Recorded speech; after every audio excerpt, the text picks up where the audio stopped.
Ladies and gentlemen, welcome back to the episode of Shoe Game. Today I got a colorful set of shoes, the Air Jordan 1 Mid Pine Green.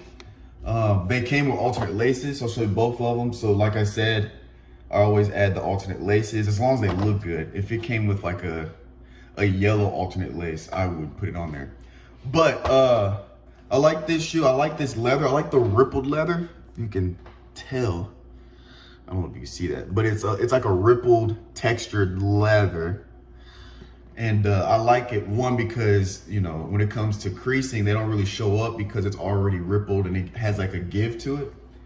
But a really comfortable shoe, just like the majority of them with the standard leather.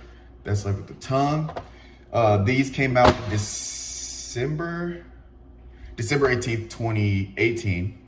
They retail for $120 and they go for, size 12 goes for $390, I believe. I have seen some shoes, people are asking for $400 or $500. It has been 3 years.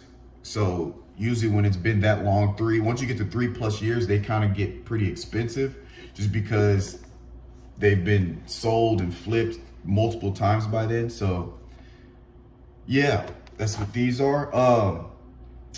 Also, if you're looking to get shoes, if you got friends that are sneakerheads or you know people that are into shoes, see if they'll sell you, used shoes for cheap instead of trying to get them resale. Because once you get like I said, 3-4 years out from when they released, they get real expensive because somebody will buy them retail, flip them, then whoever buys a resale, and they'll try to flip that. So people keep trying to flip off a resale.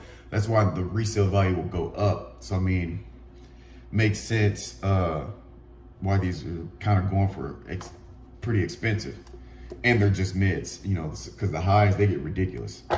But yeah, like these shoes, green.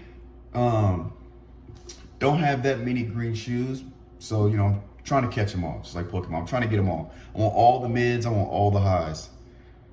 Not all of them, there are some that I don't like. But anyway, let me know what you guys think. And we'll catch you guys next time on Shoe Game.